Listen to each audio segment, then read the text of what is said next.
Hey, welcome to the 459th episode of the Random Podcast from Heck.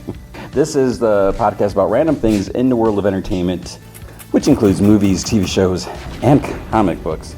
Big thanks to Andrew Loken. He is a big and patient supporter. I owe him some stuff. You can be a supporter by going to patreon.com/gman from Heck. Any amount you can commit to will be awesome. If you commit at the Rick Jones tier or higher, you get access to the Sacred Podcast from Heck, which is an additional 30-ish minutes of extra podcast entertainment every single week. Last week's episode was closer to an hour. So I sometimes talk about comic books, so last week was a what-if issue, and those sometimes tend to be oversized, so there's just a lot to talk about with everything that happens. It was a Captain America one, so it was kind of crazy. Captain America from 50, I'm giving too much away, but yeah, there's a lot going on there. I think this week, I'm probably going to do an Off of Mind. I recorded it last week. I recorded two of them, and then I decided to push whatever. So there will be an Off of My Mind this week, so you're going to want to check that out.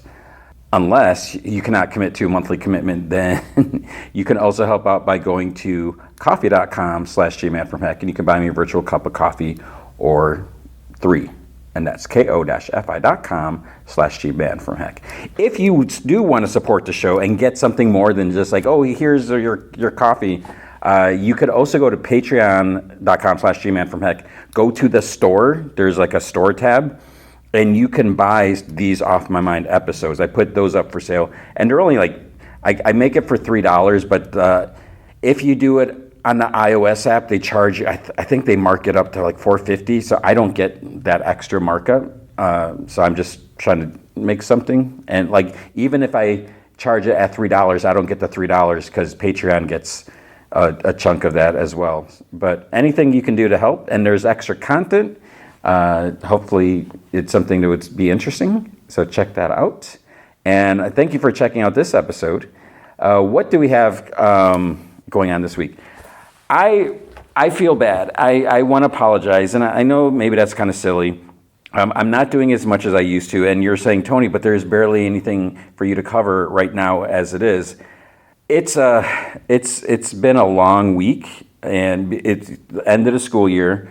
So, I gave finals, had graduation, and just wrapping everything up. And then the main thing, I spent so much time cleaning up my classroom, because they always do a deep cleaning. So it's I got this humongous desk, and it's just, there's so much, it's a bad thing, because there's so many stacks of papers, extra copies and others answer keys, stuff that I need for Spanish and some math stuff, and it's I could use this worksheet, I don't need this, and so there's a lot of just cleaning stuff, just sorting stuff out, and honestly some of it I just I shoved it in the cabinet. I was I'll deal with that later in the summer. So right now I'm actually recording in my classroom, and I'm virtually in an empty classroom except for my desk, because they took out all the tables and everything so they can shampoo the rugs and wax the tile. There's a little bit of tile around the edge and that. Also, I don't know if I mentioned last week, I'm traveling right after, the next day when this goes live. So when you're listening to this, I might be on a plane or I might be in another state. I'm going back to see my parents, spend some time with them. So with all of that, it's just, I'm only going to cover one episode of Spider-Noir. I had full intentions of covering, so where are we at? We're at episode 4. I was going to do 4 and 5, but I was just I can't do it. I'm because I didn't mention, I also have to do report cards. I have to finish up report cards when I record this, this weekend, because I'm going to be gone next week, and they have to be, printed and then mailed out. And my report card is not like math. You get an A, it's I literally have 10 different standards for each grade. You can graph a line, you can factor a quadratic, you can solve a quadratic, you can graph a quadratic formula, you can know correlation and cause, all this stuff. And then I also have Spanish that I have to, do grades for that. So it's a lot. And even right now, I'm kind of stressing. This day, I've been kind of going back and forth doing 3 different things. So yeah, that's my apology. That it's not as much. And while I'm away at my parents, I'm still, I'm going to deliver an episode. It's been, 459 weeks in a row where I have not missed an episode. So we'll talk about that at the end, what's going to be on there. And it should be we'll see. I might add one thing, give or take. We'll see how that goes. What are we talking about on this? So aside from Spider-Noir, we got the news, we got the comics, and we got Disclosure Day, the Steven Spielberg movie. And what's interesting about that is I haven't checked the updated Rotten Tomatoes score, and it seems like either people really like it or kind of liked it, it's kind of just really weird. Yeah, so I definitely have stuff to say about that, because it's weird that how some people, I don't know what that means, and obviously everyone's entitled to their opinion, but yeah, it makes me wonder. It's like, well, what more do you want, or what less do you want? I don't know. So let's get into this because I have so much to do. So let's talk about news. I think we're ready for the news now. And I have thought about it. It's like, should I, when I do the time codes, I do intro and news, and I don't know if there's anyone that that stuff that I just talked about, the stuff. I don't know if anyone cares about that. I know obviously if you're listening to this, you do have an interest in maybe some interest in my life, unless you're just get to the content. That's all I care about. But I always debate should I add another set of time code and just do a little more, what's going on in the life of Tony type of thing. But then I don't know, maybe that wouldn't be that interesting. But maybe we don't need an extra distinction. Let's just get to the news. What's interesting, Sebastian Stan, the Batman 2. This might be, and it's frustrating when you see these news articles, because a lot of times they're like, Sebastian Stan is not playing who you think, or update, or whatever. And then you start reading the article and it's like, oh wait, no, this is a report. This is a scooper that's talking about this. So it's not like there's any official news, because they don't reveal things like this. I mean, unless there's a trailer or an interview. So it's frustrating, because I'm like, oh wow, there's an update, and it's like, well, maybe not. So what we believed is that Sebastian Stan is going to be playing Harvey Dent, and then the idea was that Scarlett Johansson was going to be playing Harvey Dent's wife. But now it might have been that in Snyder guy that may have said this, that might not be the cast, because I don't know if someone said that Sebastian Stan's going to be playing a character that hasn't been portrayed. Wait, that's not true either, though, is it? Wait, so if he's playing someone who hasn't been portrayed in the movies before, then yeah, Harvey Dent obviously has been portrayed, right? Mr. Tommy Lee Jones. Has anyone else played him in the movies besides the animated movies? The rumor, the idea is, spoiler, who knows, is that he's going to play Victor Zsasz, the serial killer that puts a scar on his, slash on his skin every time he kills someone. But now that I'm thinking about it, now I feel like I should look it up. Who did Ewan McGregor play in Birds of Prey? Wasn't he Victor Zsasz? Or wasn't someone Victor Zsasz? What's that other guy? Was that other guy Victor's? No, Ewan McGregor was the Black Mask. But I thought that other guy who was in the Mindy Project, maybe? I gotta look this up. Okay, yeah. So is Chris Messina, the Mindy Show. Best known for the Mindy Show. He's been in tons of stuff. He played Victor Zsasz. Obviously, this report that I saw forgot that he was actually Victor Zsasz in this movie. I like that movie. I should watch that sometime, but I have no time. I don't know. Someone was saying that Sebastian Stan his head is shaved now, so that would kind of go along with him, playing Victor Zsasz. But who knows? So take that. I think I said grain of salt. The other thing is, there's apparently, it looks like we're not going to get the Penguin season 2, which I think we kind of knew that, and they always said that they weren't going to do a season 2 unless there is a really good story. But what I find interesting is the way it ended, because we don't know what happened to Sophia Roman. What is it? I was going to say Corleone. Kristen Miliani, who I think is great. She was so good in that. But she went to jail at the end, and then she had written to Catwoman, so it looked like there was a possible connection or something was going to happen there. But then now it also looks like Catwoman's not going to be in the Batman 2. So it's like, what's going on here?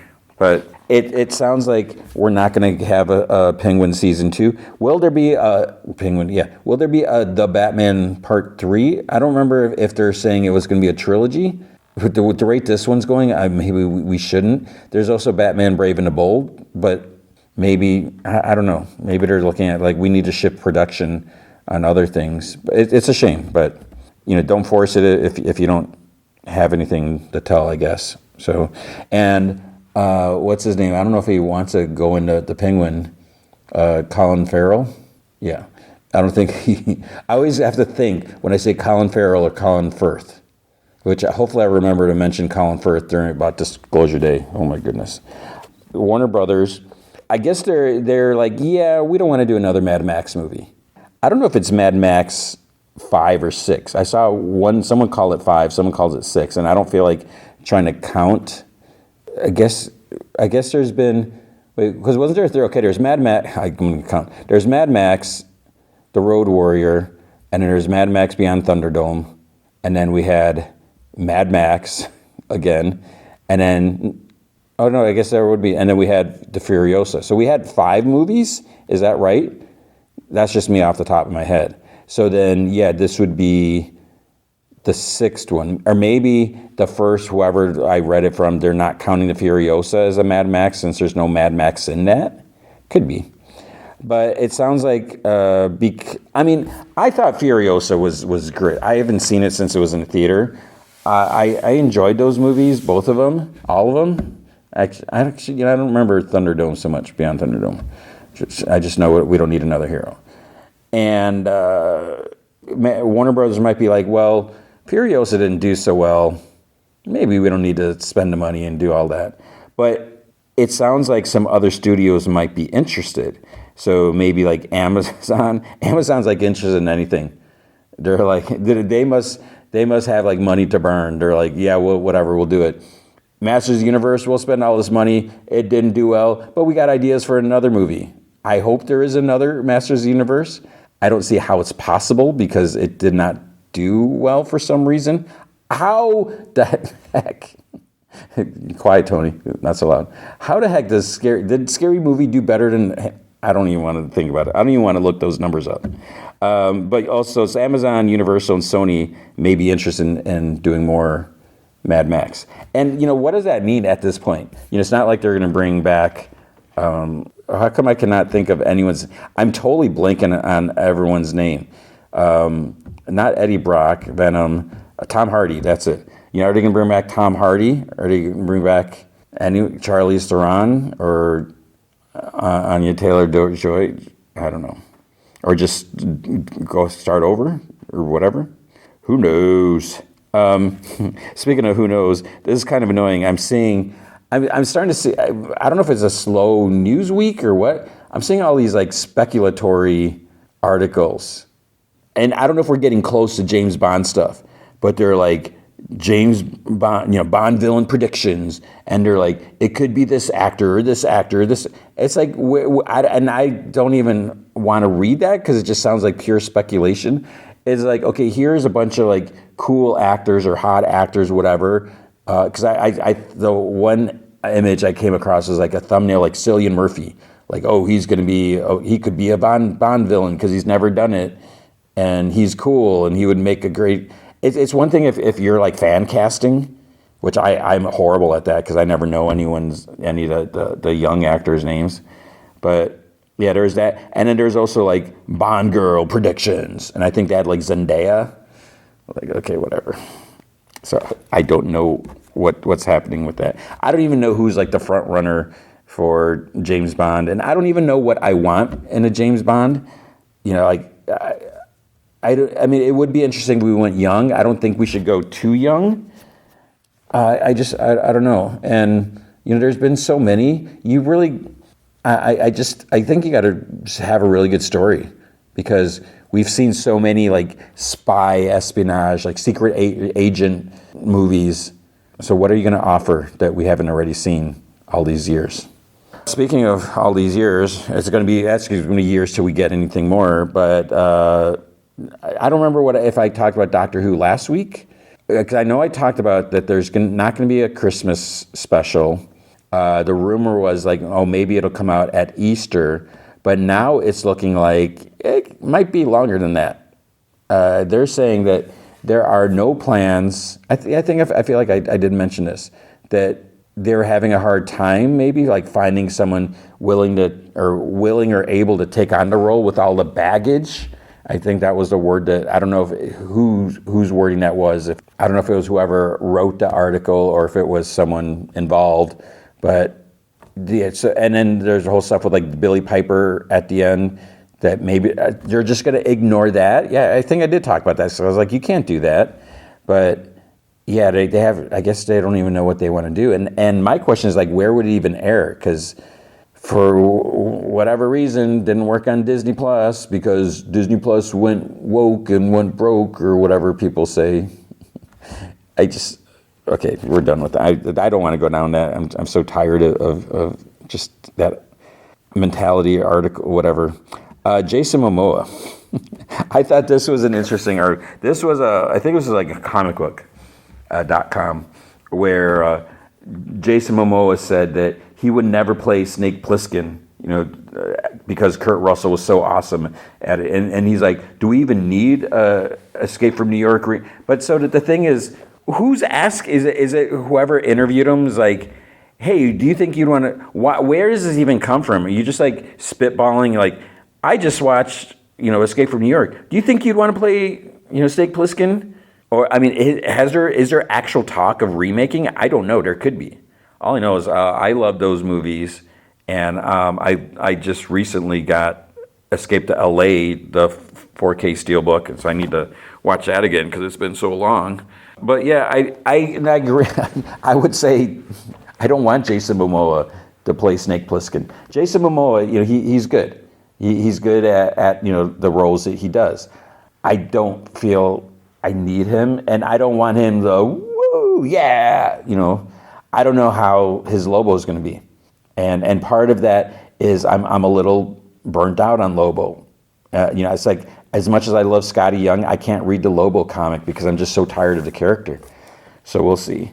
So my thing is like, did anyone ask you to play Snake Plissken, or is it just the person interviewing? I mean, someone besides the interviewer.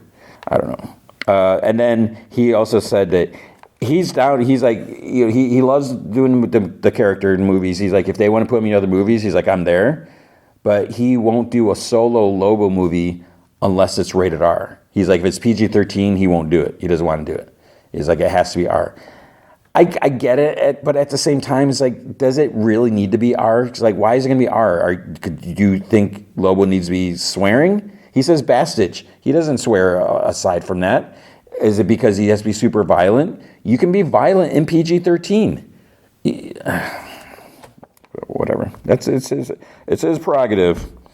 Speaking of Lobo and all that, Supergirl apparently is going to have a running time of 108 minutes. Okay. My gauge is a 90-minute mark. 90 minutes is good if it's like a comedy. If you're going to go bare minimum, if you dip below 90 minutes, I'm concerned. I'm like, what is going on? Why is this movie under 90 minutes?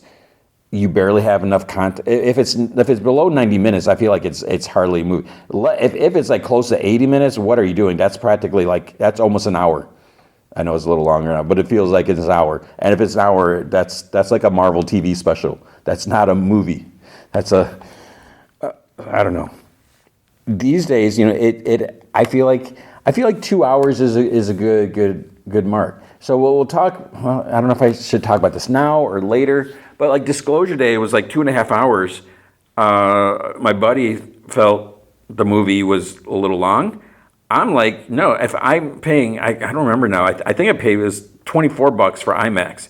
if I'm paying $24 friggin' dollars, I better get a long ass movie. I don't want it to be just like 90 minutes. Otherwise, no way. And I get it if it's dragging, if it's boring, or if it's just like needless, whatever. But yeah, so 108 minutes. Okay, we'll see. Tell the story. Don't drag it on. Because action. You don't want to have too much downtime, because then it just interrupts the flow. And so we'll see. I cannot wait to see that. I'm looking forward to that. We have, this, I knew nothing about this. This makes me happy and this makes me sad. There's going to be a Get Hero animated something. I don't know if it's just a movie or a show or what, a series on Adult Swim. So Get Hero was a comic. It was a Vertigo, right? By Anthony Bourdain and Joel Rose. They did 2 volumes.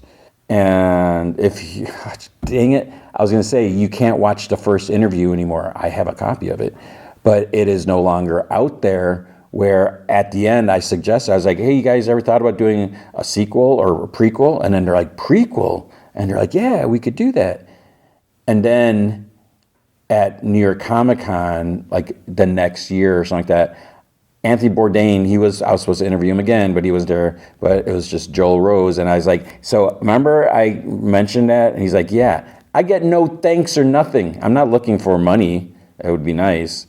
But I like to think that I helped inspire that idea. So you're welcome. But we just had the anniversary of Anthony Bourdain's passing. And it's just tragic because, if you ever heard about his life, what he went through, and just all that stuff. He was just one of my favorite people to interview. He was just so much fun. He's just such a presence, has such presence, and one of my highlights. So, but I'm looking forward to Get Hero to see that. I hope they capture. I know Ale Garza did the art. Might have been in the second one. Was it Landron? And I forget who did it. Off the top of my head, I don't know. But yeah, so check that out. I have no idea when, because this is the first I heard of it. Filming apparently has wrapped on Mike Flanagan's The Exorcist. My question, this has got to be good, right? It's Mike Flanagan. Look at the cast. You got Scarlett Johansson, you got Diane Lane, you got Chiwetel Ejiofor, you have Lawrence Fishburne, you have, there's other people too. There's so many people in this movie. What the heck? How many Exorcist movies do we need? How many Exorcist movies have we had? And I don't know if there's any connection to like the original characters, if it's just another Exorcist. I feel like there's been so many Exorcist movies about exorcisms, but it's Mike friggin' Flanagan. And I just really enjoy what he does. I think he's great. And it's got a great cast. I don't know. I'm just, and I don't know when that's coming out. I'm sure the date's out there, but filming is wrapped. So now you got to do all the special effects, the zombie effects, or whatever, satanic effects. Ari Aster apparently wrote a prequel to Hereditary. Hereditary, man, oh my gosh. I still remember sitting in a theater and just the silence and the street pole, the telephone pole, whatever. Ugh. And I remember just like chewing my popcorn, and it's like I didn't even want to crunch down to it. The whole theater was just like silent. That movie. I must have seen it more than once. I think I saw it at home too, and it's just heavy duty. But so he apparently wrote a prequel, not a sequel, but he never feels like it's the right time to make it. So he just doesn't know if it would work. And, I'm sure a lot of people would be like, it doesn't need a prequel or sequel or anything like that. It's been a while since I watched it. Maybe a prequel, like how did this start? Maybe there's some background we can get. It could be interesting. But at the same time, I'm sure a lot of people would be like, oh, no, you shouldn't do that. That's your cash grab and blah, blah, blah. But, yeah. So I don't know if he's hesitant because he doesn't feel strong enough about it, or is because he thinks people are just going to rebel against it. I don't know. And the last bit of news, which I'm curious about this. I don't know. I got an email from a Netflix rep about Scooby-Doo Origins, And then I know there was like, I saw like an Instagram clip, like just short thing, where you see Shaggy with Scooby-Doo. So we actually, because my question when we saw it, like the first cast reveal, I'm like, where's Scooby-Doo? And there was like an empty spot at, they're all like peeking their heads around the corner of a wall. So it's like, is Scooby-Doo going to be at the bottom there? Did they CG him out? Are they gonna CG insert him? I meant to say. But from this clip, it's a real dog, and it's a puppy dog. It's darn cute. So there's probably gonna be more than one. But is Scooby-Doo going to be a puppy, or is that when Shaggy first got him, found him, whatever, and then, I mean, because even if it's 6 months later or a year, puppies grow. So I'm looking forward to it. I love Scooby-Doo so much. It's such a place. It's like a permanent, like it's got a reserved section in my heart. So I'm really looking forward to that, and I hope it's good. And I hope this episode is good. And I hope you stick around. But that is going to be the news for the week. With comic books, let's see. I did not read Space Ghost 12. And two reasons. One, because of time and all that blah, blah, blah stuff. But also because I know I did not read. It may have been like a couple months. I may not have read. I know I didn't read 11. Maybe I didn't read 10. I might not have to read because a lot of them are kind of self-contained, but some of them do, there's some stuff that carries over. I need to get caught up on that because I love Space Ghost. I just think it's such a cool character and everything like that. And it's by Dave Pepose. Dave Pepose also did Speed Racer #9. So Space Ghost is at Dynamite. Speed Racer is at Mad Cave. Speed Racer, man, things are happening. One, there's some stuff with like the Tiger Syndicate, and we see Racer X, spoiler, Racer X, not spoiler, and talking to like Inspector Detector and that. But then there's like these bombs with gas in these cars, and it's just crazy, these races. If you ever watched original anime, which I love, I'm currently in my downtime. If I'm ever like, oh, I'm gonna have a quick dinner here at the dinner table while I'm doing something else, and I'll open up my laptop and put on, because you can watch Speed Racer on Prime Video. I have a Blu-ray of like all the episodes, but all 52 are available on Prime. So if you've ever like, what is Speed Racer about? It's from, I think they're like 67 or something like that. They're a little wholesome, but there's a lot of fighting. There's a lot of cars blowing up and stuff like that. So to kind of capture that in the comic, these races are like high stake races. It's like you are allowed to be vicious. You are allowed to cause destruction, and basically it's like you're allowed to try to kill the other drivers, which is crazy. It just makes it so extreme.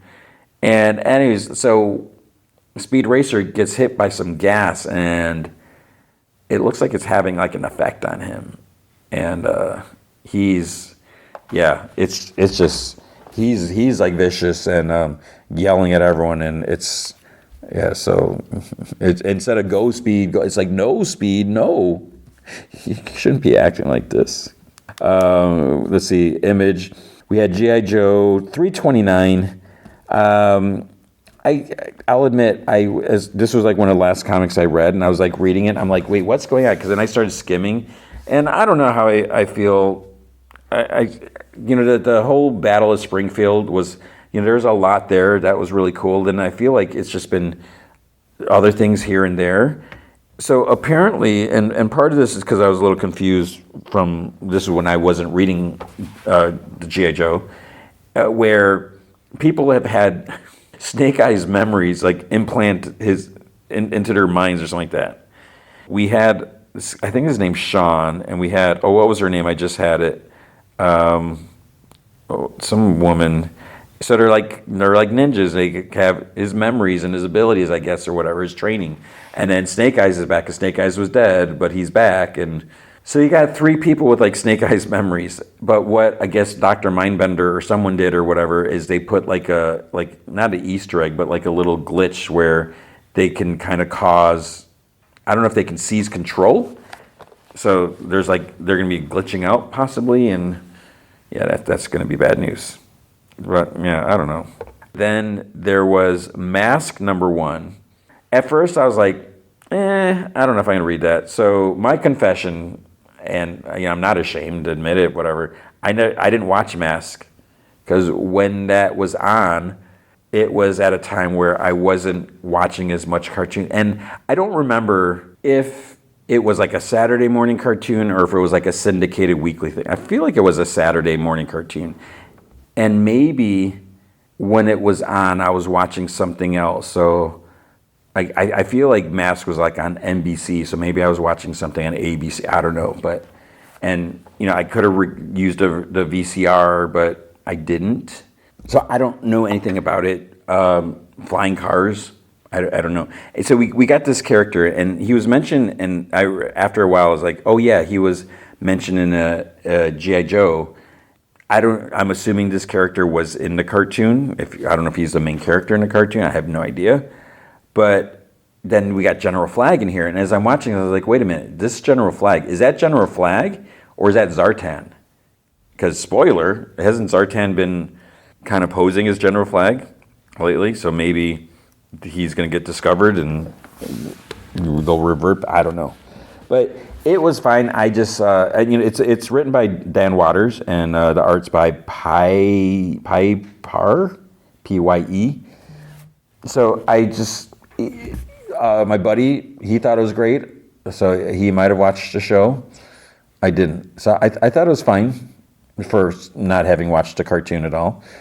Will I continue? Possibly, to see where it goes. I'm a little curious, so we'll see. And then there was Archie X Army of Darkness #5, and sadly, this is the last issue. It was 5 issues, and this is just so much fun. I've said time and time again how the Archie comics, they have a place in my heart. I just remember reading those comics as a kid, seeing them at the grocery store, the convenience store. And then, I'm so grateful that Archie Comics was sending me like digest when I was at Comic Vine. And, my daughter was just devouring them. She loved them. And so now I got a stack of them in my classroom. I got books. When we have silent sustained reading, it's like, okay, read your book, do your homework. If you don't have either of those, read one of my quote unquote fun books. And I just really love seeing, kids reading Archie. That, it's just so cool. But then you throw in Ash Williams and the Deadites and all that stuff, and it's just, things get crazy. And it's almost like you won't believe what happens next. But next we have Marvel Comics. We had Alias #4.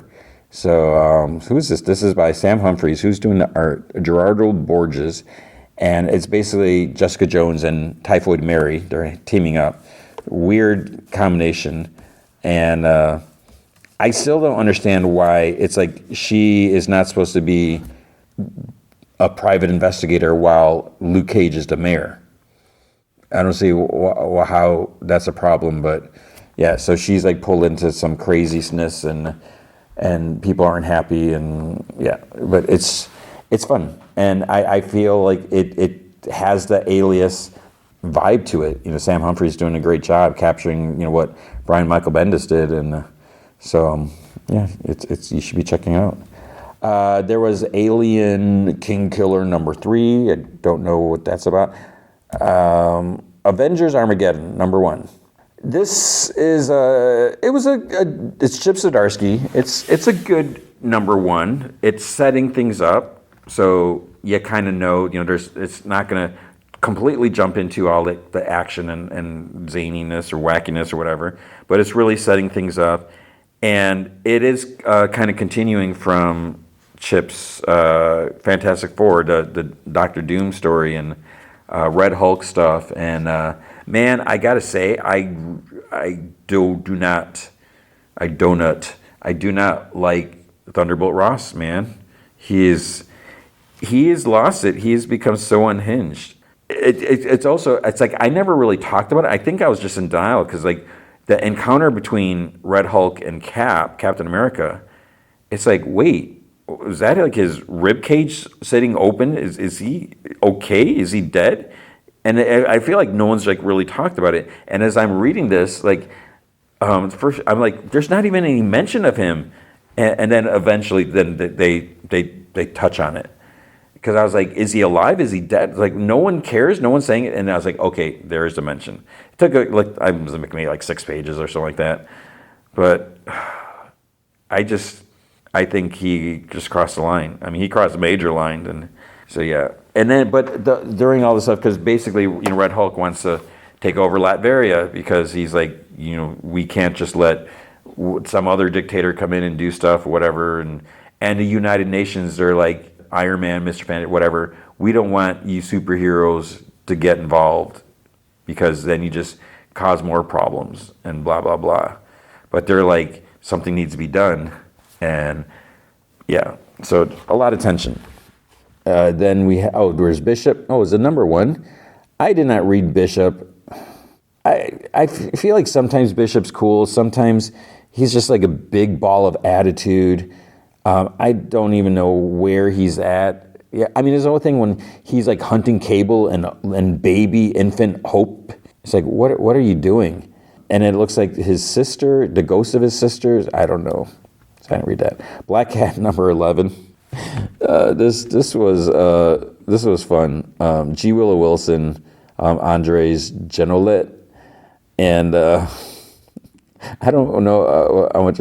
Basically, I don't want to spoil it, but Black Cat does something, and it pisses off Punisher. So you got your setup, and it's unfortunate what happened. She didn't mean for it to happen, but yeah, there's some crazy things are happening. Captain Marvel, number 3, Dark Past. So we got this desecrator person, and I find this kind of interesting because we're seeing some bits about like Carol's past and that, and I realized like I don't really know much about her past. It's like, okay, wait, oh yeah, she has a brother. Wait, does she have more than one brother? And it's like, okay, what was the story with her dad? How long did her dad die? When did he die? Was her mom? What's so there's like all this stuff where you kind of know her story, but I realize I kind of don't know her full story. And then who's this desecrator, and why is he like targeting her? And was there really her dad doing other stuff that she wasn't aware of? And so there's some crazy things happening. And we got Jessica Drew in here also, which is cool. Civil War Unmasked number 2. It's Christos Gage, which I like him, and as I was looking at this, and I was like, why do we have this comic out of nowhere? And when I read the little thing, it's like, these are the stories that happen in between. Okay, you're fleshing things out. Like, you can see on the cover, this is when Spider-Man is going to reveal his identity. So it's a little more leading up to that, as he's like, should I do it? Should I not do it? And stuff like that. Okay, cool. And but not to like discount any of the writing or the art or anything like that. But it's like, do we need this? I mean, I guess it's cool. Have people been like, man, I wish we had more Civil War? I don't know. Is it like an anniversary of Civil War? I have no idea. But I'm just, I find it weird or interesting. I don't know. Daredevil number 3. Legacy 690. This is I'm enjoying this. So we have who's writing this? It's Stephanie Phillips, right? Yeah, Stephanie Phillips, Lee Garbett does the art. Frank Martin does the colors. It's good. We got this character. Who's this going after Daredevil or going after Matt Murdock? What's the deal? We're going to start calling him the Omen. And we got some Spider-Man, guest appearance, which is fun. So I'm enjoying this idea of Matt Murdock being like a adjunct professor. Okay, where'd that come from? But that's fine. I took a class with a lawyer was teaching it when I took some business class or whatever. But yeah, so we'll see where this is going to go. And yeah, Daredevil's having to deal with some stuff, and it's nice to see like Spider-Man helping him out, like kind of taking the lead and being him, but also kind of taking the lead and trying to help him. Jay and Silent Bob, number 1. Jay's Future Past. I didn't read this. Okay, so here's kind of defense of the book, I guess, or whatever. As I was reading it, I think, it's just so crazy. It's hard to believe. This was literally today. It felt like it was so long. It was literally hours and hours ago. But as I was reading it, I was just so tired. I was like, I could barely stay awake. And I think I might have just leaned back in my chair and closed my eyes for a bit. And then I was realized, like, I left my door unlocked. Like, anyone's going to walk in and like, what are you doing? You sleeping at your desk? But yeah, I didn't read this. And part of me feels like maybe I should try it, but I just don't know. Kevin Smith's comics, something about it, they just don't work. His movies are a different thing. I just got a copy of the 4:30 movie, which I haven't seen that, and a lot of people said that's really good. So yeah, maybe I'll try to read. I don't know if I'll read. Maybe next week. We'll see. Century number 4. I'm not reading that. Star Wars Shadow of the Mall. I feel like I should go back and read these, because it's a prelude. I enjoyed the show, so we can get a prelude. I don't know. The Mortal Thor, number 11. So it's just Sigurd versus Dario Ager, whatever. I really liked this comic in the beginning. Now I'm still not even sure. Is he Thor? Is he not Thor? I think he is. Maybe. I don't know. I don't know what's going on. The Wolverine, number 21. I did not read. And I was reading, I read the little thing. It's talking about that adamantine who like shattered Wolverine's claws. But on the cover, he's got all 6 claws. I don't know. I don't know what's going on here. And part of me is like, I don't want to know. Then we got X-Men number 31. This was a fine.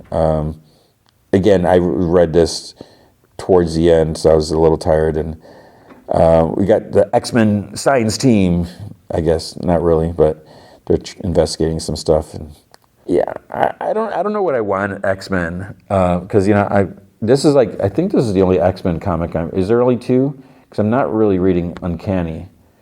And now if Rogue and Gambit are leaving, I don't know how that's going to be.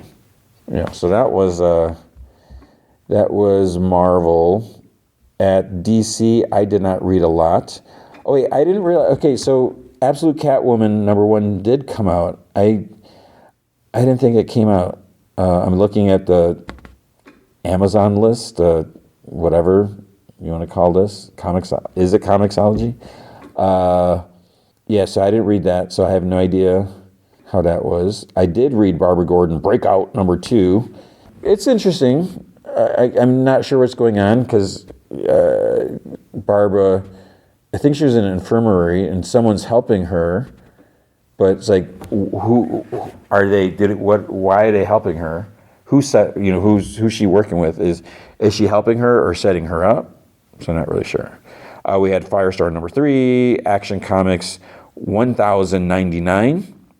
Young Clark got blasted. He's in a little trouble. He got blasted by like red sun something, and it's messed so his cells are kind of out of whack now, and he can't absorb the yellow sun anymore, and he has no powers. And like he gets in a shower and it's like freezing cold, and he's like, or maybe it was cold. I think it was cold. Yeah, so he's dealing with the different stuff. And then because some people are in the past, like Booster Gold, Martian Manhunter, and Mary Marvel, but then something happened to Mary Marvel, and then they're like, who? So there's like all this time stuff going on, and this dude like wants to kill Superman in the past. So yeah, things aren't looking too good. There's Nice House by the Sea, which I missed out on when that started. Supergirl number 14, I didn't read that. And I think that's all I read, because then there's Green Lantern Corps number 17. I don't know if I should be reading that. I want to, but I couldn't get into it. Let's see, Batman Gargoyle of Gotham, Emperor Aquaman 18, jeez. Another Batman Gargoyle of Gotham? I don't know what's going on. But that is it. That is the comics. That is the comics that I read for this week. All right, then we have Spider-Noir, Season 1, Episode 4, A Mistake I'll Never Make Again. So you may recall last week or if you watched if you're watching the show or watch the show, the way Episode 3 ends is a bit of a cliffhanger. It's like Winston, Silvermane's dude, gets Ben kind of tricks Silvermane thinking he's a rat, and he wasn't a good guy. So Silvermane shoots him, and then he's going to shoot someone else. So it's like, who's he going to shoot? He's going to shoot Cat Hardy. Is he going to shoot Ben Reilly? What's going on? I was like, is he going to shoot Vera? So we find out, and that's what I liked about that show, is like you got this cliffhanger, and it left me waiting to figure it out. So when this one starts off, we see Kat singing on stage.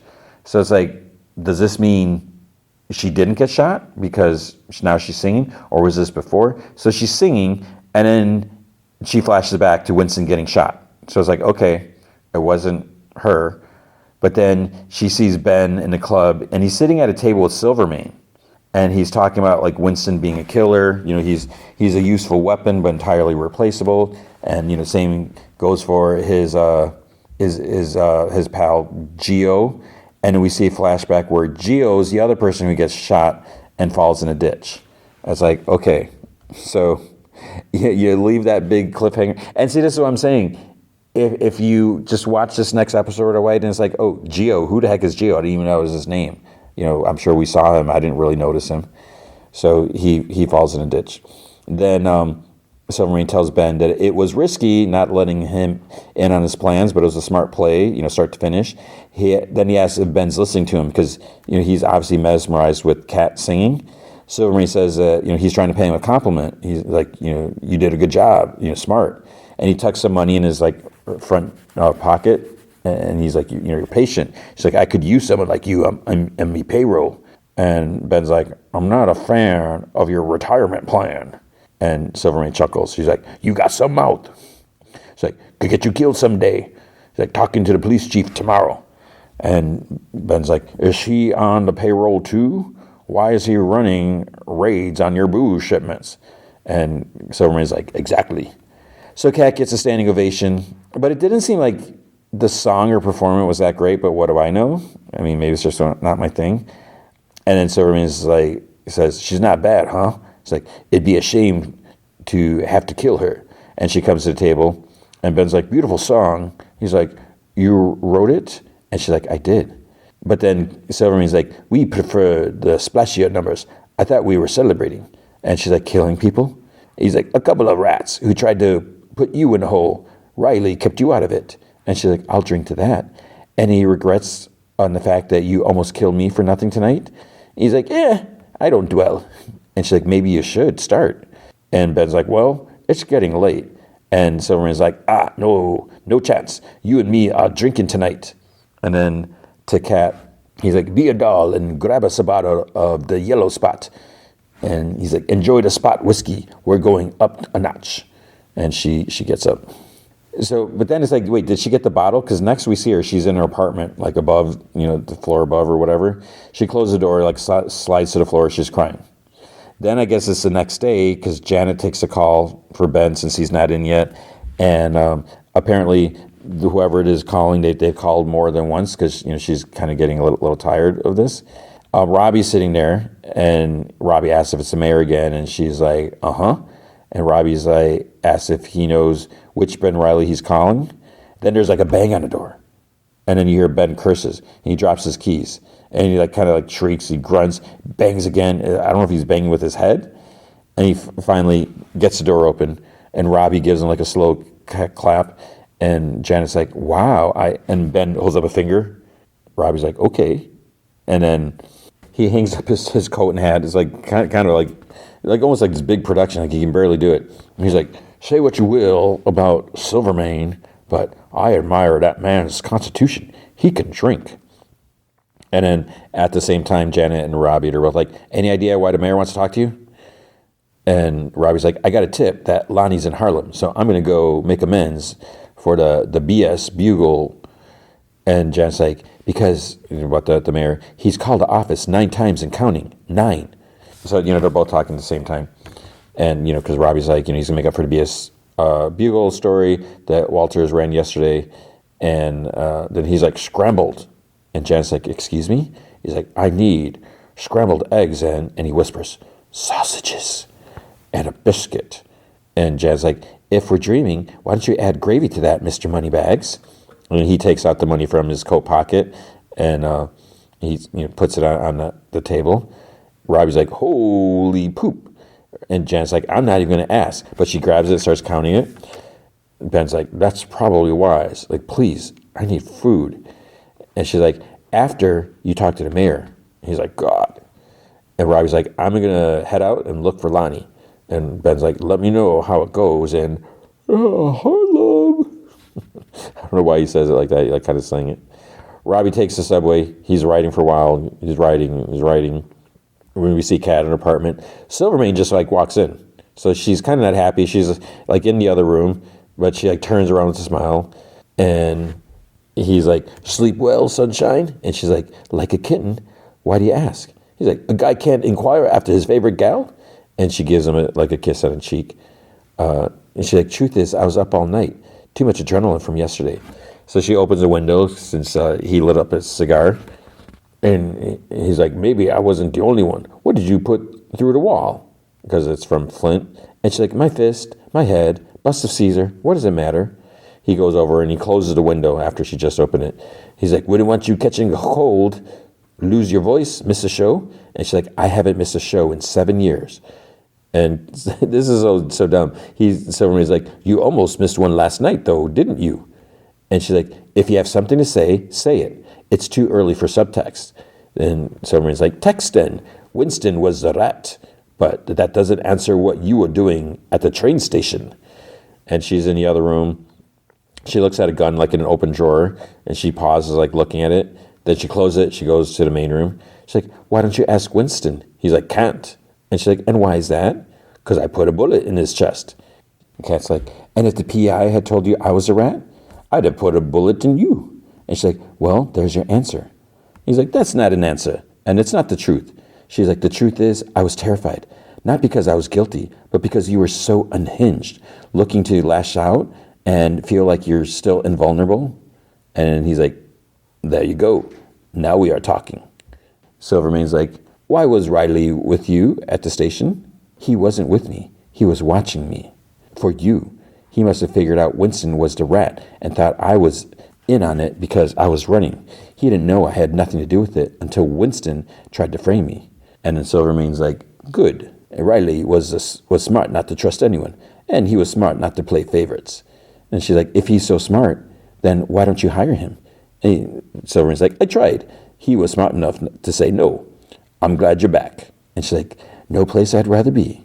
And he like chuckles softly. That's my girl. And he leaves. Janet is working with Frankie, the shoe shine boy, on his math. And she's like, see, there you go. I knew you could do it.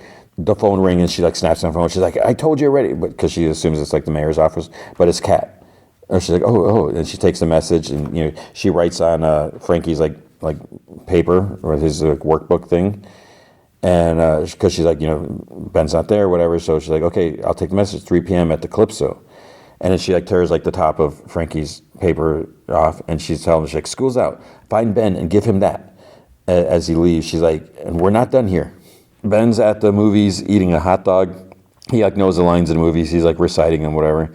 And then he goes back to his apartment. He lies on his bed, closes his eyes, and then there's a knock on the door. And he's like, no.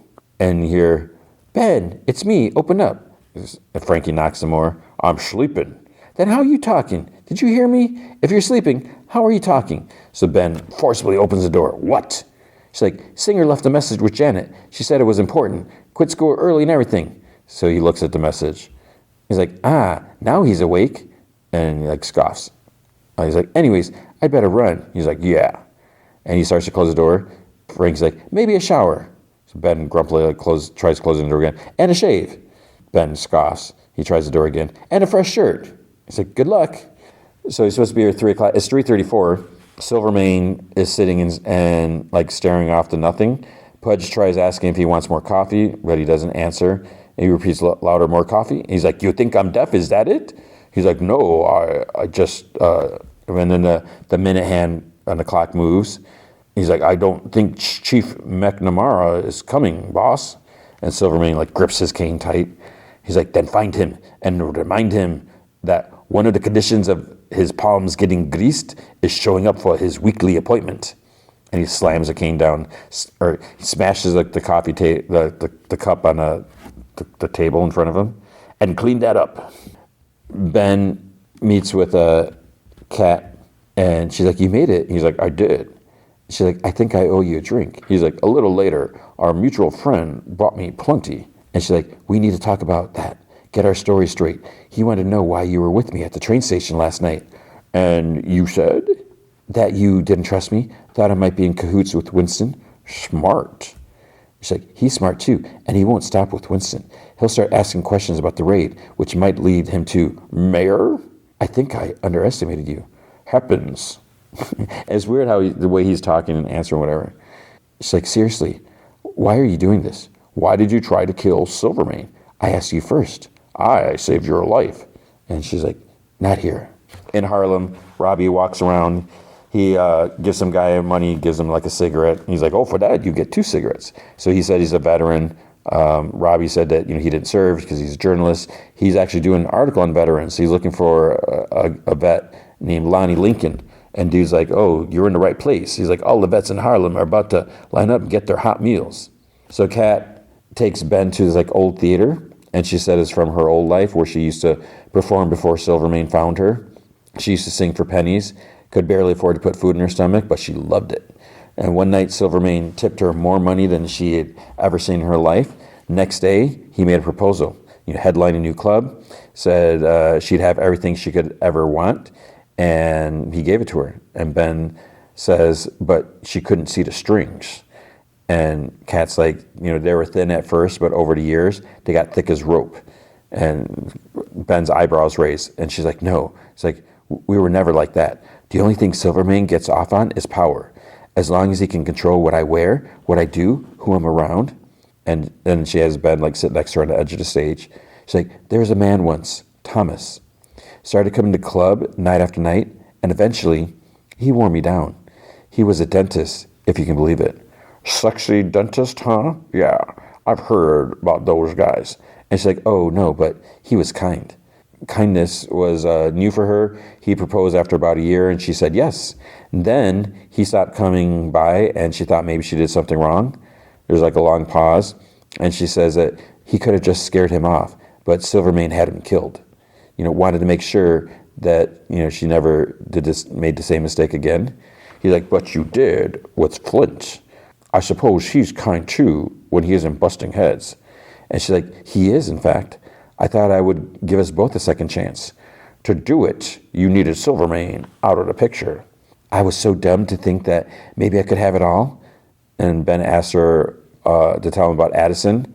And then just then, someone walks in the theater, and it's Flint. So he's like up top, like so they don't know that he's there. So Kat says that Flint mentioned him. They were war buddies. He was worried about him. He lost his job. He was burning things for money, mostly insurance scams.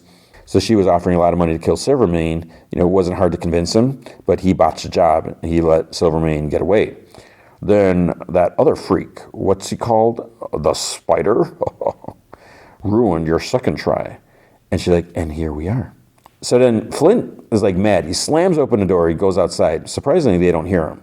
So Robbie's standing around. He's looking at all the people getting their meals. He's smoking a lot. He's waiting for Lonnie to go to the food line. Then the dude in charge, he's like a reverend dude or something like that. When he's finished, he like walks away. So Robbie follows him into this alley. And he like knocks on this door. And he gives food there or whatever, and then he leaves. So Robbie goes up, and he knocks the same way. It's, like a cigarette knock or something like that. Lonnie opens, and Robbie immediately is like, I'm alone, no cops. And then Lonnie grabs him, I should rip your head off. He's like, I know, but listen. He's like, the story they printed wasn't what I gave them. Now, I came here to make things right. You expect me to believe that? And Robbie's like, brother, let me help you. So then it's night. Ben and Kat take a cab. I don't know if I think they're going to go to Alcove, but then Kat tells Ben that she doesn't think she can be alone tonight. So then Ben asks the driver if he minds going back downtown. Silvermane Sand's looking out the balcony. Pudge's like, look who finally showed up. And he's like, oh, you found the police chief? And Perry's like, even better, it's Flint. He's like, my boy, where have you been? Been looking all over the city for you. He's like, I had to lay low for a minute. He's like, yeah, you did. You're in all the papers after that number you did on those cops. He's like, where did all that come from, son? He's like, don't worry about it. He's like, and Silverman's like, I'm just glad you're back. You hear we had a traitor in our midst? And Flint thinks back to seeing Kat and Ben like sitting in the theater. And he's like, you never did like Winston, did you? And he's like, Winston? And Silverman's like, you thought it was someone else? Me too. That's why you could never really trust anyone. Money, power, they can corrupt anybody. And Flint starts getting like a headache, and Silverman's like, are you all right? And then he's like, it's okay. You're welcome here no matter what. You've always been loyal. You watch my back, and I watch yours. Gotta warn you. We got a fight coming. Are you ready for that? He's like, I'm ready. Whatever you need, I'm ready. Good. Time to show the mayor what he's up against. And Flint like clenches his fist, which is like getting like Sandy or whatever. So Lonnie is sitting in Ben's office with Robbie and Janet. It's kind of weird because they're there because like Robbie, it's not Robbie's office. Robbie finally asks if they should talk about the powers, when he got them, and Lonnie doesn't say anything. He's like, or just, where are you from? You a Harlem kid? Lonnie doesn't say anything. And then Janet picks up her cards, shuffles, and she starts dealing to the three of them. And, she picks up her card, so does Robbie. And then Lonnie, eventually, he picks up his cards. And Janet's like, are you a card player? He's like, played a few hands here and there. She's like, oh, so you're good, huh? And she winks at Robbie because she got him talking. Kat and Ben arrive at his place. And he's like, it's not much. And she's like, oh, you don't have to be humble. She turns on the light. She suggests something to drink. He looks, he's like, oh, I only have one glass. She's like, I haven't had many guests. And he's like, oh, look, there's a used one in a sink. She's like, I'll take the used one. So they sit, and she says, it's his turn. Tell her why. And he's like, there was this girl, this smart, fun girl. And she's like, you want to tell me about her? And he's like, her name was Ruby, and we were happy. She has a flashback of them dancing in the other apartment. And I did a job, no big deal, deadbeat husband, but he ended up doing 5 years, hard time. And he got through the stint thinking about one thing, revenge. I still don't know how, but he knew I was close to Ruby, and he killed her. He clears his throat. I was going to take her to dinner on that night. The fact is, we never made it to dinner because I was too busy getting drunk in a bar across town to know she was in danger, and I got there too late. So the flashback, Spider reaching out to her in the water. He killed her to make me suffer. He killed her, but I'm the reason she's dead. And he sighs. If Ruby never met me, she'd still be alive. Kat's like, so you saved me to make up for not saving her? Nothing can make up for that. I did it so I wouldn't feel any worse. So how do you feel? Alone. Well, maybe we could be alone together. And she puts her hand in his. But didn't Flint just leave her? And she's wanting to hook up with him already? At the office, they're still playing cards. Janet's winning. Lonnie has a smile. And she asks, Lonnie, who's H? Because he has a necklace with the letter H on it. And he's like, Helen. You're like, my mom's. And she's like, you two must be close. What about the rest of your family? And he's like, just my mom. After the war, I wasn't so easy to be around. And she's like, yeah, it's hard going back to normal life. All three of my brothers served. And then Robbie's like, yeah, and both mine served too. Jack, the oldest, he was a POW. It's like Robbie lying now, making this up. But that gets Lonnie's attention. He's like, yeah, where at? And Robbie's like, Frankfurt. And Lonnie doesn't say anything. And Robbie's like, yeah, it took him a long time to get his head right after that. Lonnie nods a little. Germans got me too. He exhales sharply, breathes heavy. And he's like, poop, sorry, And Robbie's like, they did something to you? Didn't they? And he doesn't say anything. At the alcove, I don't know if it was the alcove or not. It's some restaurant or something, some club. Maybe it is, maybe not. Silvermane walks up. He goes up to a table where the mayor is. He's with the police chief and with their wives. The mayor suggests to his wife that she and the other lady go powder their nose. So he tells Silvermane tells the chief that he missed him at lunch today. He must have been saving room for dinner. The mayor keeps trying to make small talk, and mayor talks about, going up for re-election and how hard it is, all the work or whatever. Silvermane mentions that he paid for him to be in office in the first place. So they're kind of going back and forth. Then the chief tries to excuse himself. So like, I'll just let you guys. And they both tell him, like, sit down. So the mayor asks if this is about him calling an end to prohibition. He's just giving people what they want. Silvermane asks him if he thinks that he's special. She's like, every 4 years, I decide who sits in that chair. This time, it's going to be Hudson. Next time, some other a-hole. And the mayor's like, well, apparently this particular a-hole still has some cards left to play. It's like, why do you think I'm the one breaking bread with the chief of police? And the chief's like, fellas, I'm sure we can reach some kind of... Mayor puts his hand up to stop him. And mayor's like, you've had a good run. Had to end sometimes. And Silvermane leans forward. You sure about that? Oh, how silly of me. I haven't introduced my associate. Flint, say hello to the mayor. So Flint stands. He's like wearing a black trench coat. Hands are in his pocket. He brings his fist down. Smashes the table. People gasp and everything like that. Then the mayor chuckles. He's like, oh, in front of everyone. He's like, it's okay, everybody. Don't worry. We're all friends here. It's okay. And Silvermane's like, I'm not backing down. And Silvermane's like, fair enough. And he stands. He's like, you got balls, Mortis. I'll give you that much. May the best man live. They walk away. Flint's like, what's next, boss?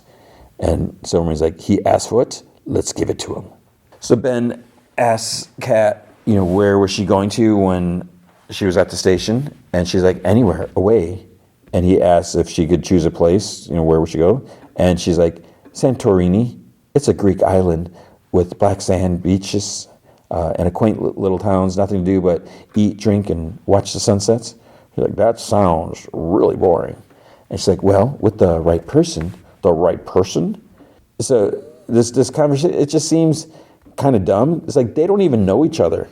And they're just staring at each other. It's like they've never gone on a date. They've never even kissed, right? So they're staring at each other. And finally she's like, oh, I'm sorry. He's like, don't be. She's like, I didn't picture this. He's like, I did. And he leans forward to kiss her. And she closes her eyes, join in the kiss. But then the music on the radio is interrupted. We interrupt this program with a city-wide alert. We have a report coming in. The authorities ask you to please stay inside as I speak. So Ben moves to turn off the cat. It's like, wait, one of these superpowered monsters is terrorizing the Diamond District. Please stay inside. She's like, it's Flint. Did you hear me? That has to be Flint. Yeah, I heard you. I just don't know what the hell you want me to do about it. She's like, well, he was upset the last time we spoke. Come on. She's like, I'm trying to help him. Okay, then go.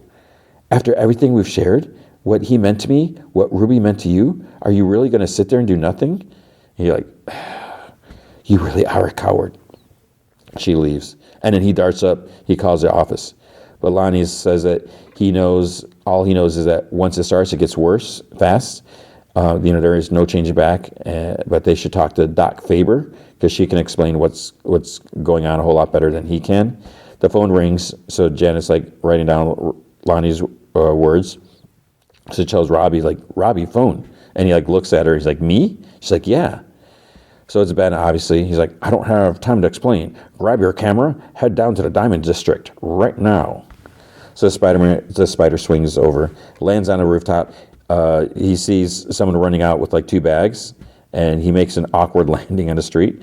And he's like, wait. So the guy turns around. The X-ray on Prime says it's someone named Dirk Layden. And he's like, oh, I thought you were somebody else. And he's like, well, I know exactly who you are. He drops the bags. The spider. So a crowd is starting to gather, and they see the spider. He's like, hey, I thought you were dead, huh? What are you doing? He's like, holy spit. You're here to stop me. He's like, no, like I said. He's like, hot damn, me and a spider duking it out on 6th Ave, huh? And he's like, what? He's like, put that on a poster. He flexes his arms, and they seem to have some sort of electricity.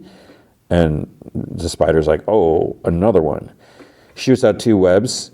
So the X-ray, it had 2 listings for his actor, and they're calling him megawatt. So he sends electricity back at the spider through the webs. I guess they're conductive or whatever. So the spider groans, he falls back, and he tries shaking it off. Megawatt walks towards him. He grabs Spider's lapels and he zaps him some more. He's like, and now for the main attraction. So Robbie arrived. He starts snapping some pictures. Megawatt puts his finger like in a puddle and sends like electricity like out. There's like a puddle of water going to the Ben. It zaps him, or not the Ben, the spider, because he's lying on the ground. And people are screaming, gasping. He's like, "Holy spit! Did you guys see that?" And Robbie's like, "Now who the hell is this guy?" And Megawatt's like, "Unbelievable! Oh, hey Spider, want some more?" He kicks Spider in the face. Spider gets up, but Megawatt punches him. Then gives him an uppercut. He's like, "Come on, man, fight back." In the mayor's office, he barks at the chief, "Do your job. Protect the city. Stop Silvermane." And he's like, "Save your ass, you mean?" An aide comes in and tells the mayor that one of those freaks is tearing up the Diamond District. And the chief says that Silvermane's not wasting any time. And then the aide says the spider is there. So Spider dodges a couple swings. He tries punching Megawatt. But as he punches him, he gets like some electric feedback, like kind of from just the contact. Megawatt lands another punch in his midsection. Spider webs him and goes up to a ledge. He's like, "Come on, can we just talk?" So Megawatt touches a metal pole, sends electricity up towards the spider. He swings over to the opposite side. He's like kind of like on a lamp pole or something like that. Spider sees Cat, and then he's like staring at her because she's in the crowd. So Megawatt goes to the phone booth, sends electricity through the phone lines, and it zaps the spider. So Megawatt, he started to breathe heavier now. He tears open, he goes over to like on the side of a building, tears open this like electrical box, charges up. So the spider like looks around, he webs 2 electrical cables and he pulls. Megawatt comes out with his hands charged up. And he's like, "Well," because like now that the power, he pulled like the wire, so like the power went out. And he's like, "Well played, Spider, but I'm all juiced up." And Spider's like, "For now." So the mayor is yelling at his driver during the car. He's like, "Can't you do something? I'm the GD mayor of New York." So the driver turns and looks at him and honk, honk. He's like, "Happy?" Or "Happy now?" So then the mayor gets out of the car. He's like, "Wait." Spider kind of taunts Megawatt. He grabs a manhole cover, Megawatt grabs a manhole cover, like charges it, he throws it. Then he pulls like a bus stop sign, little thing, like swings it down. He's like, "Missed me." And he punches him, he gets zapped a little bit. Megawatt like swings, but Spider ducks, punches him again, gets zapped. Megawatt manages to connect with the sign twice, so he hits the spider twice. He's lying on the ground. He's like, "You're losing your spark, buddy." He's like, "Hey, you had enough, pal?" And Spider's like, "You're going to have to do better than that." So he swings, misses, swings again, misses. Megawatt's like groaning, can barely like lift it, the sign now. He's like, "Can I give you a hand with that?" So he takes it, bam, hits him. Megawatt goes down. The crowd cheers. There's applause. Cops come and take Megawatt. Then the mayor comes up to Spider as he's like staggering to stand up. He's like, "Where did you come from?" So Robbie is like stopped by officers, but the mayor's like, no, let him through. Because he obviously wants his photo op. And the Spider's like, "What's going on here?" And the mayor's like, "Smile for the camera." And he grabs like Spider's hand like to shake. And Spider's like, "Robbie, no, snap." And he's like, "We're done. Let go of my hand." And the mayor's like, "I have an announcement. Me and the Spider have teamed up." She's like, not a team. And the mayor's like, "To save the city." And he raises her hands up. "Not a team. No, not a team." Lots of cheers and applause. So that's going to help the mayor get reelected, which Silvermane's not going to like. Ben arrives at his apartment. He does some like weird move to sit in a chair, like some kicks and arms out or whatever. Does it some more. Then there's a knock on the door. He's like, "Go away." Knocks continue. He gets up. It's Cat. And he's like, "Oh." And she's like, "Oh, yourself. Come right on in." And he's like, "Make yourself at home." So she goes over to the window. She opens it, sits on the window. She lights a cigarette. She's like, "Everything cool?" She's like, "Don't you want to know what happened?" He's like, "Oh, Flint, is he okay?" And she's like, "It wasn't him." And then she's like, "What happened to your face?" Because he's got like a bruise by his eye. He's like, "I walked into a door." And she's like, "How many times?" So Ben just like exhales. She's like, "Just tell me one thing." And she puts out her cigarette. She's like, "Am I right?" He's like, "I think so." "What? Well, I don't really know what you're talking about." And then she pushes herself back out through the window. She's falling. And then she stops. She starts to smile, and she starts getting pulled back up to the window. There's 2 webs on her. And then at the window, "Nice to meet you, Mr. Spider." And then they smooch. And that's the end of episode 4. And see, so there we go. Another cliffhanger. So now she is aware. I mean, what could he do? That's the thing. I guess he had to do it. Otherwise, she's going to go splat.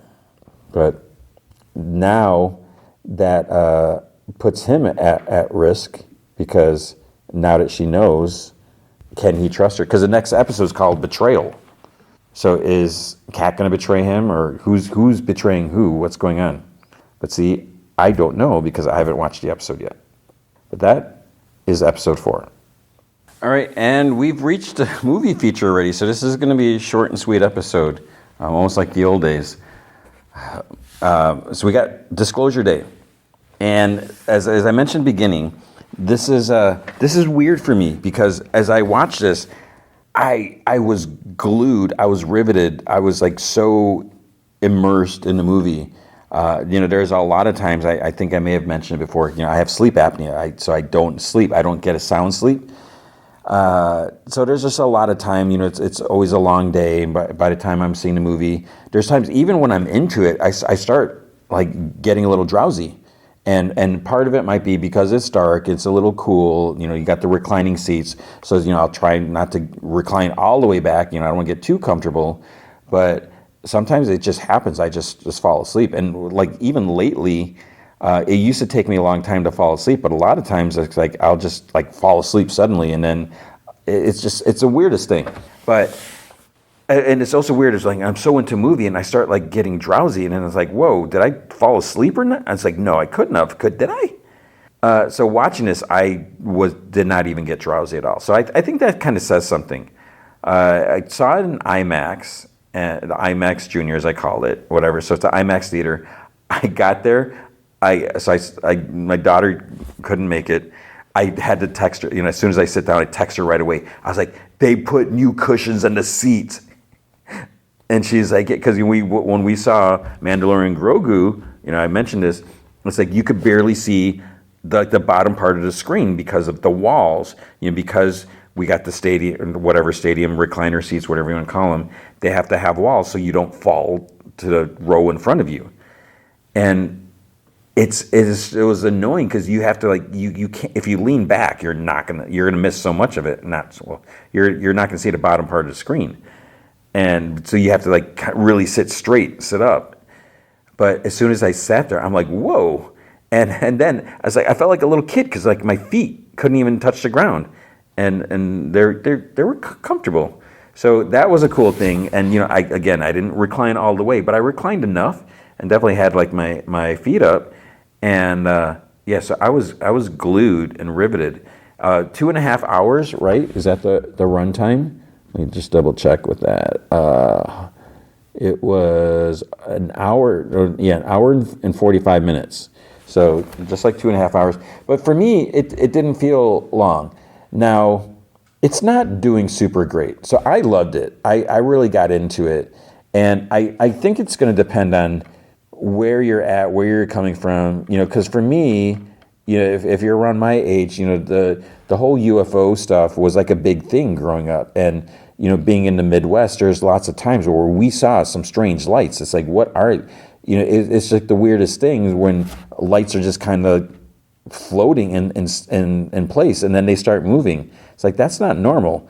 And, a lot of times like, oh no, it's just a satellite or whatever, when you see something. And so you got all that. And I think that really helps. And the other thing, which I don't understand, I feel like I don't know if some people just have super high expectations. It's frustrating, and I see different things from different people. I guess it just depends on where you go. Because on Reddit, I don't follow the subreddit, but the way the algorithm works, I don't know if it's like you pause and read or click on something, they suggest that subreddit or posts from that subreddit more often because they're like, oh, you probably want to follow this because you're reading it. So there is like a reviews subreddit. And I do not like reading reviews. And I know that's kind of silly because that's what I did for a while. And I think the problem is when I feel like everyone feels like they can do a review. And everyone has an opinion. But sometimes I see some people say stuff as like, there's always one thing, it's like, oh, can you do better? And I know that that's whatever, not a good response, but I just look at sometimes, I'm like, this was entertaining, this was big production, and I was like, what more do you want? And I wonder sometimes, because like I think my buddy mentioned that there's a couple times the CG seemed off a little bit or something like that. I didn't quite notice it, didn't pay attention, maybe because I just get so immersed. Sometimes I think about it, it's like we used to have crap, special effects. And things were so janky or so cheap or whatever. So the stuff that we have now blows away what we had as kids. So I think sometimes I'm like, maybe it's a little shaky here or whatever, but I try not to like super, hyper whatever focus on things like that, because I'm like, it's not that bad. The other thing, not really a spoiler, maybe a little, but the whole, you watch the trailer and this whole thing is called Disclosure Day. That's not quite the main focus of the movie. So the idea is the government's, there's been all this like alien stuff happening, alien activity. Whether there's crashes and reverse technology and, alien dissection or whatever, torturing or interviewing. But the general public doesn't know about that, and the idea is that the general public can't handle it. And one of the things that's kind of touched on is like that could destroy some people's faith, because if you like believe in God or whatever, and then all of a sudden there's an alien, it's like what does that do to your beliefs? If you got like, let's say just take the Bible, because whatever, that's what everyone focuses on. You got all the stuff in the Bible. There's no mention of aliens. So it's like, does that kind of shatter someone's belief system? That it's like everything that you thought was real is not true? And that does come up because the one character, one of the main characters, like his girlfriend, turns out she was like a nun novice or what in training or whatever. And so then she asks her superior, like, does she believe in aliens or whatever? Basically, this dude, he became aware of everything going down. He steals all this data, footage, and everything like that. And you really have like two groups of people, and it's not super clear who they are. They're not really the government people, like, because you have Colin Firth, and this is what I was saying before. I did not like him in this movie. I'm like, oh my gosh, I kind of hate him. But that's the point. That's the character that he was playing.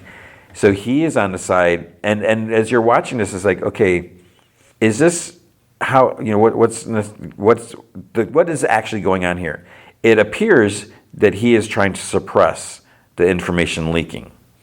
And then our main guy, who is played by Josh O'Connor, he's talking to Coleman Domingo. They're on a side that they want to release information. But as you're watching, both, it's like, is that really what's going on? Is there something else? Because these things happen where it's like you can't really trust, and it's like, okay, what is this guy? His name's Hugo. What is Hugo doing? What's going on in the back room? There's all this stuff happening, so he's clearly up to something as he's telling Josh O'Connor, whatever. And then we have Emily Blunt, who's like a weather girl, or weather lady, and obviously she wants to get like a bigger job, and she's her boyfriend is Wyatt Russell. Then you see from the trailer, she's doing her broadcast, and then something happens to her, and she starts like talking like in clicks and stuff like that. So when you watch the trailer, it's like, is this the disclosure day? Is this information coming out? Did everyone get hit with something? The answer is no. So there's like other stuff that goes on there. And I think that's what some people had a problem with. One thing, there's this other thing where there's this device, this like alien technology thing that can do certain things.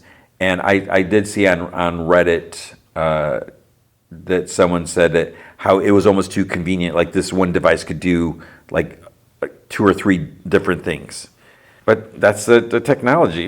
So what? And stuff like that. It's like, okay, whatever.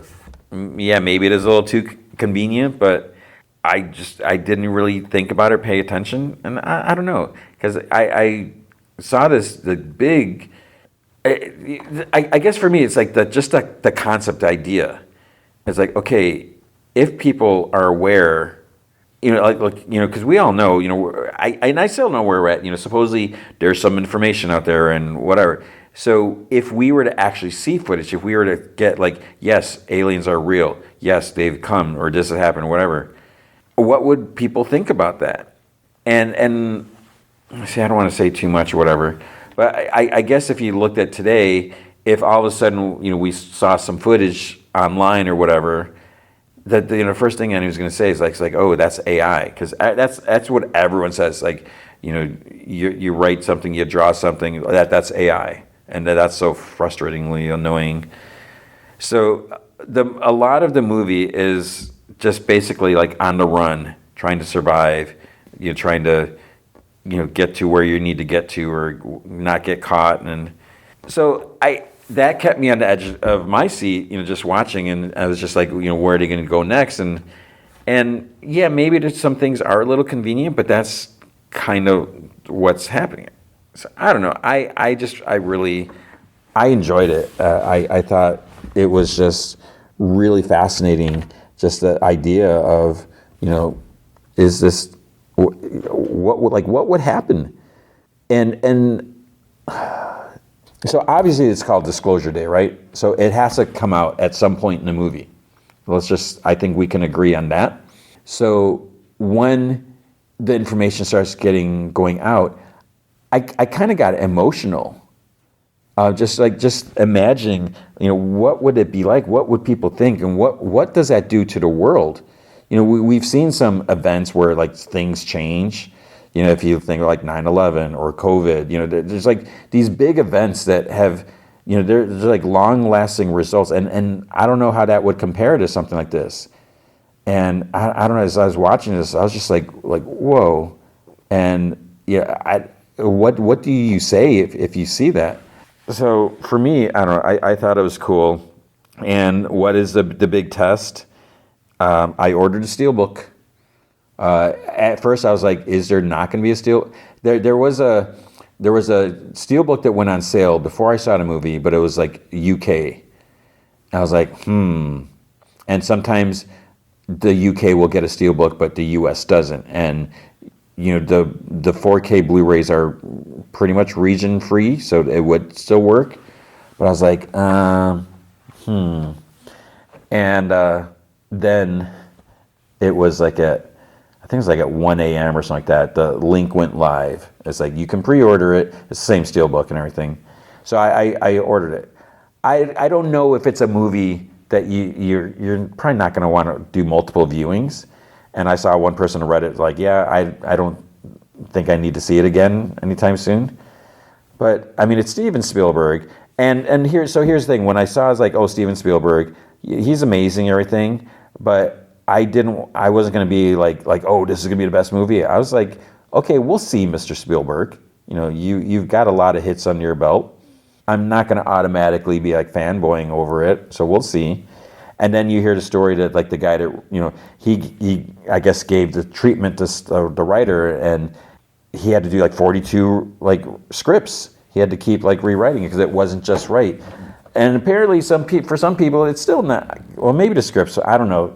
I'm sure people complain about the script, and I don't know. I feel like some people just complain, and I don't know. So I thought it was cool. There's some kind of almost silly moments when some people are trying to get away from the evil police or security, whoever you want to call them, and there's like, because one part where it's like out by a farmhouse or something like that, and this guy's like moving closer because the other person's in the house. And there's like all these cars had pulled up, and they're getting closer, and he's like in this field, and there's like some kind of like thorn bushes and stuff on the edge of it. It's like it's one of those like fences where there's like two wooden bars going horizontally, and then there's like posts, and then you got like this like thorns and stuff, and he's like going up to him. It's like if they looked, they would see him. And as he's like running up, so he's like, even if he's going through the grass, it's dry grass probably, and then he's like probably breathing heavy. It's like no one sees him, and he gets like closer and closer, and he runs. It's just so yeah. Maybe that's what people have issues with, but you know, when I look at that, I'm like, okay, that's I'm not gonna get hung up on that because I want to enjoy the movie. So I don't know. I just think you have to you got your suspension of disbelief, but for me, I just look at it where it's like, okay, I want to enjoy this movie, and yeah, I'm not going to get hung up on the little tiny details like, oh, how accurate is this? How accurate is this? One, it's a movie, and anytime you watch a movie, there's always the thing that the physics may not be entirely accurate. And especially if you're watching like sci-fi or a superhero or something like that, obviously, there's going to be different things. If someone can fly or be telepathic or whatever, then obviously there's something else going on. But it's just a lot of times, you watch the simplest thing, you don't know what might happen. There could be something that's off a little bit. So I don't know. I like to just watch a movie and just be like, okay, I'm going to enjoy this. I'm so riveted. What's going to happen next? And then you just look at like production value and just like acting. And I always say like a lot of times I get hung up on the lighting and you see different things. And so for me, I paid $24, whatever it was, IMAX, and I was in the big theater. There's a lot of people, and you're just watching it. I want to enjoy the movie. And this is why I'm so glad I don't do written reviews. Talking about it like this, when I talk about it, I can just talk about what I liked or what I didn't like. But I feel like when you do a written review, and a lot of reviews, in my opinion, they come across as kind of hoity-toity. And I feel like this is why I can't read reviews, because a lot of times I feel like people are just trying to use big words, and not all reviews. But a lot of times they're like, use big words, or, you try to sound smart. It's like, one, did you go to film school? There's one thing if you did that. Do you know what you're talking about? But then, you don't have to necessarily go to film school to talk about a movie. And that's what I try to look at it as like, I'm not going to look at it, is this like an Oscar contender? Or, and I'm not even going to get hung up on, how is the CG? How is the sound editing? How is, this or that? Because I'm mainly focusing on, was it cool? Was it interesting? Was it fun? But a lot of people, they like, well, in this movie, they took this extra step to get over here, and that just seemed kind of weird. Like, why would you do that and everything like that? And then all of a sudden this happened. It's like, just enjoy the movie. I used to, like, when I would watch movies, I would bring like a little book and I would try to like jot down some notes in that. But then after a while, it's like, well, one, I could barely see what I was writing. And sometimes it's like all crooked and everything. But it's like, I don't want to do that. I just want to just watch and enjoy and just, be in it. And I don't mean like actually be in a movie, but just absorb it. Yeah. So I enjoyed it. And what I realized, because I think when I first saw the Rotten Tomato, like after I watched the movie, it was at 82, and now it's at 81. Did I say that? I don't know if I said that yet. Rotten Tomatoes, critic score is at 81%. The audience score is a 75%. I thought it would be higher than that. And when I look at those reviews on Reddit, I don't know, because I really enjoyed Backrooms, and I would see in my feed all these people like, I didn't like Backrooms. I thought it was boring. And I was like, wait, what? Really? We all have different opinions. I don't know what the deal is. And so looking, there's someone, I saw one review and I was like, oh my gosh, I don't remember who it was, but they were just like so ridiculous. Toronto Star said it's mid-tier Spielberg, which is still better than the best work of many other filmmakers, but it's been sold as some kind of reality reset, massive alien mic drop that will forever change how we view the universe and ourselves. Yeah, we don't quite. Double ARP movies for grown-ups, gave it a 4 out of 5. Doesn't matter if you believe in the possibility of alien abduction or redemption, not at all. Just believe in Spielberg's ability to entertain and Blunt to deliver a star turn. Okay, I like that. Wall Street, maybe this was it. Well, no, I don't think. I think it was like 4. Was it 4? I don't want to accuse someone if I'm not sure. Wall Street Journal, which, do people go to the Wall Street Journal for movie reviews? I thought it was like financial advice or whatever. As attempted profundity, this doesn't quite land, and neither does much else. Mr. Spielberg's combined fairy tale with sci-fi beautifully in his 2001 masterpiece, AI, Artificial Intelligence. What? I totally read that wrong. I don't know what I read. Disclosure Day is underwhelming when it tries to do the same. Okay, Kyle Smith. Jericho from Exclaim said Spielberg delivers some of his most profound work in a heart-soaring conclusion. We're watching what? Gave it a 3.6 out of 5. ABC News Australia. This one's for the true believers. Okay, so those are the only ones that show. And then audience reviews. Keith said 2.5 out of 5. It's just so-so. Original movie that took too long to build. To the ending, dragged. But see, for me, I like I said, if I'm gonna pay $24, I don't want something that's like in and out. Don't like overdo it, but I didn't feel like it overdid it. But it was long. It didn't drag on for me. Someone named Anthony gave it 4 out of 5. Honestly, I kind of liked it. It had the kind of 80s charm to it, but in modern day. But isn't the budget of this like 115 million? Yeah, that's the problem. Serena gave it 5. Classic Spielberg and great acting. So yeah, you get the idea. I don't know if you like. I know you can read this, but you can't read it, or you can't have me read it to you. The reviews.